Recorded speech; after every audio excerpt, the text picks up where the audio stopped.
नाज़रीन ख़बर शामिल कंदा हलूं उस्मान शावड़ी का SSP टंडोला यार फारूक अहमद बजारानी के ख़ास हिदायतुन ते ॾोहारियुनि ख़िलाफ़ कार्रवाइयूं तेज़ थी वयूं। SHO उमर सांद अफ़ज़ल मंगसी टीम साण कार्रवाई कंदे ॻोठ बारखान मीजत भरिसां जवाबदार नाले अली नुशीदी कासकेली के ॿिनि ॼणनि कासिम मकरानी ऐं अब्दुल सत्तार मकरानी के गिरफ़्तार करे संदन कब्ज़े में 5 अदद मोटरसाइकिलूं ऐं ॾोहनि में इस्तेमालु थींदड़ हथियार हथ करे मथुन केस दाख़िल कयो आहे। DSP झंडोमरी महबूब अली लुंड प्रेस कॉन्फ्रेंस कंदे चयो त SSP टंडोला जी ख़ासि हिदायतुनि ते ॾोहारियुनि ख़िलाफ़ कार्रवाइयूं तेज़ कंदे SHO उमर सांद टीम साण कार्रवाई कंदे 3 जवाबदारनि के गिरफ़्तार करे 5 अदद मोटरसाइकिल ॾोह में इस्तेमालु थींदड़ हथियार ऐं गोलियूं पिणु हथ कयूं वयूं आहिनि। SSP टंडोला खां मिलियल हिदायतुनि ख़ासि तौर ते मोटरसाइकिल जी चोरी जी सॼे ज़िले में हिन जो आज़ार हो, तो इन जे करे SSP साहिब जन पंहिंजे SDPO साहिबान खे SHO साहिबान खे हिदायतूं ॾिनियूं त इहे गिरोह ऐं गैंग जेके बि आहिनि इहे बस्ट कया वञनि।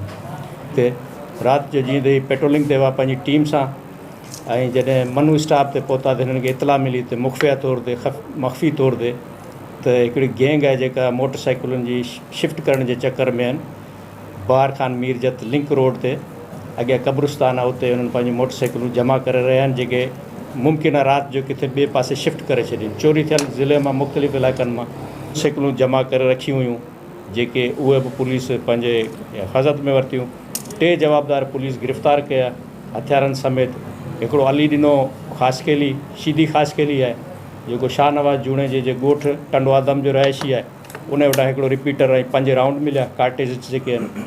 ऐं ॿियो जवाबदार जेको आहे उन पंहिंजो नालो कासिम ॿुधायो। कासिम जेको आहे उहो हिते उस्मान शावड़ी जो आहे, बलोच आहे, मकरानी बलोच पाड़े जो आहे। उन खां हिकिड़ो कारतूसी पिस्तल ऐं 5 राउंड मिलिया, 5 कार्टेजिस मिलिया। ऐं टियों जवाबदार जेको आहे अब्दुल सत्तार जेको टंडे आदम जो बलोच पाड़े जो आहे, बलोच आहे। उन खां बि हिकिड़ी MP5 जी थींदो आहे बिग माउज़र टाइप, उहो मिलियो, 5 राउंड मिलिया उन सां गॾु। ऐं 5 मोटरसाइकिलूं वठी पंहिंजी तहवील में उहो PS ते आया।